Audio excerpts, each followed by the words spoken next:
Well, Jean, a couple of fans before you got on, they wanted me to ask you this from the comment section: is what was your toughest fight of your career? You fought the likes of Bernard Hopkins, Sergey Kovalev, Andre Diakonou, Carl Froch, you beat Lucien Bute. What was your most difficult fight? Honestly, I think my most difficult fight was versus Carl Froch because first I had no experience. It was my first World Championships fight. I crossed the pound. I went overseas. I went all the way to Nottingham. It's about like 2 or 3 hours from London. I was young. I was green. I think at the time I was maybe 25. And Carl Froch was a solid fighter. I think he's been underestimated. And like Carl Froch had rocks in his hands, but that was a great fight. Honestly, I think that was a very good fight, a close fight. But I was in Nottingham, so he had the home term advantage. But like I said, he won the fight. I crossed the line. But afterwards, I said, you know what? If I can stick with this guy who just fought German Taylor and one knockout German Taylor, I can become world champion one day. And not like 2 years after, 6 months later, I became world champion in June 19th, 2009. So that was my toughest fight, but that's the fight that made me. That fight made Jean Pascal. That fight told me that I had the potential, I had the guts, and I'm solid enough to become world champion. Do you feel it's unfair that you mentioned that fight against Froch was a blessing in disguise? It was your first loss of your career. I feel that too many times in boxing especially, we write off fighters when they have one loss or two losses. Why do you think that's the case, John? Like, Roger Mayweather love to say, it's because people doesn't know shit about boxing. That's why, people think because you lose one fight, you like past 30 or 35, you no good no more. But nobody will know when the time is to retire beside yourself, because you know yourself, you know if you have gas in your tank.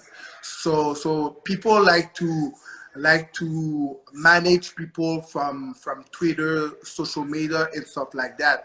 But you need to be solid to be a fighter, and it's not like anyone who can be a fighter, because like we all know, we can play hockey, we can play baseball, we can play football, but we cannot play boxing, because boxing is not a game. So people like to write off boxer just like that because they don't know shit about boxing. Well, let's talk about your boxing, John. Stylistically, how have you evolved? Because, I'm very curious to see when you're in the ring about when you decide to come forward and be aggressive, or when you are waiting for that big shot. And what I'm talking about is your fight against Marcus Brown, where he came out aggressive and he started to gain his confidence and stay in the pocket longer.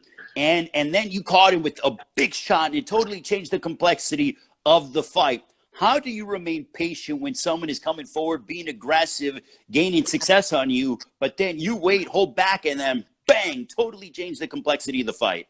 You know why? Because I'm a gambler, but not in real life, though. I only gamble in the ring, I'm a risk taker. I love to take risks.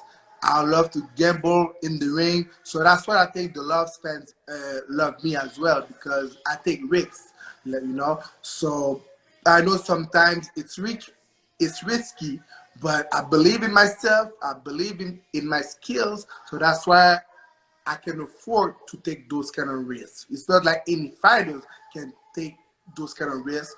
And, also I'm a bright fighter, I have a lot of experience right now. So I know how to pace and manage myself in the ring.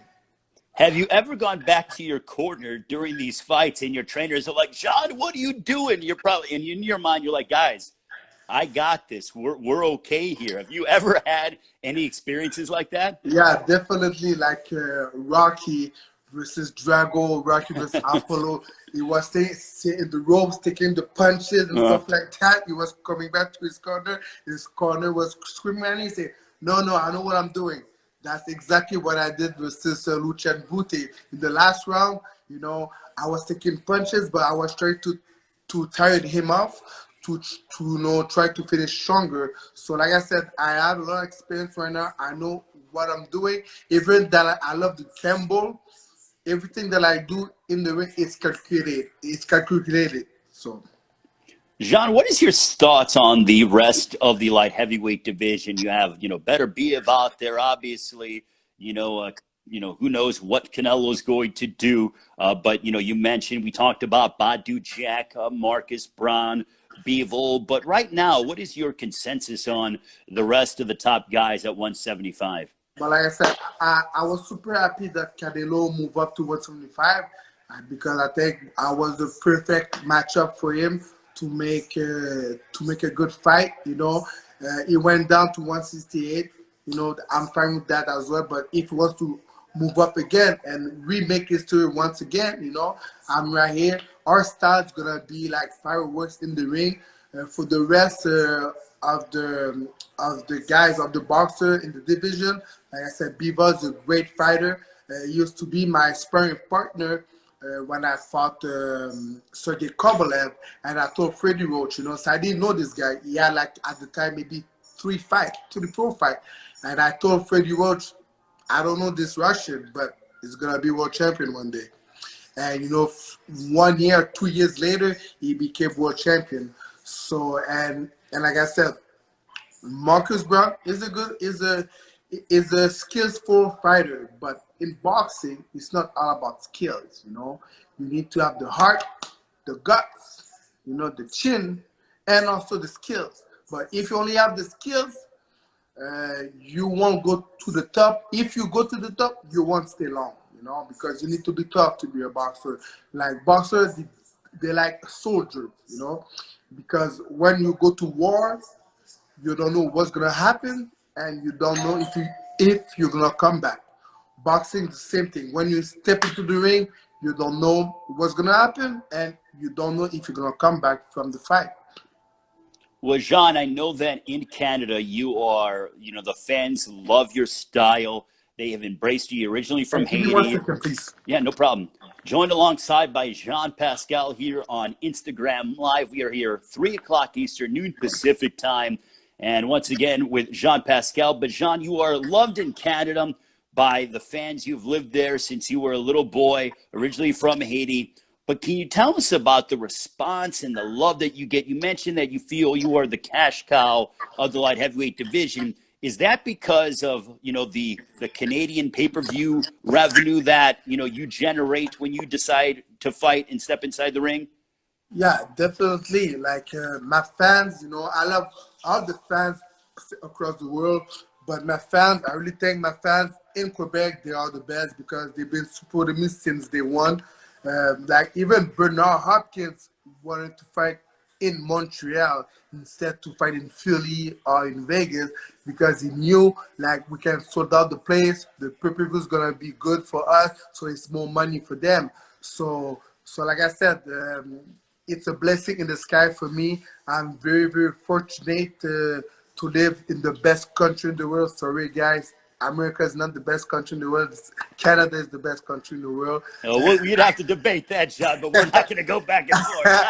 Hey, I'm telling you, Canada the best. Like we peaceful. Everybody love us.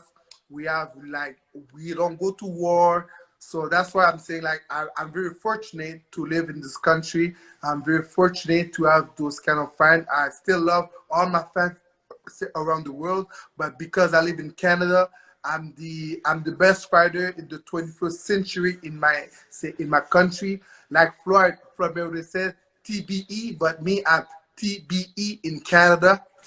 So I'm very happy about that.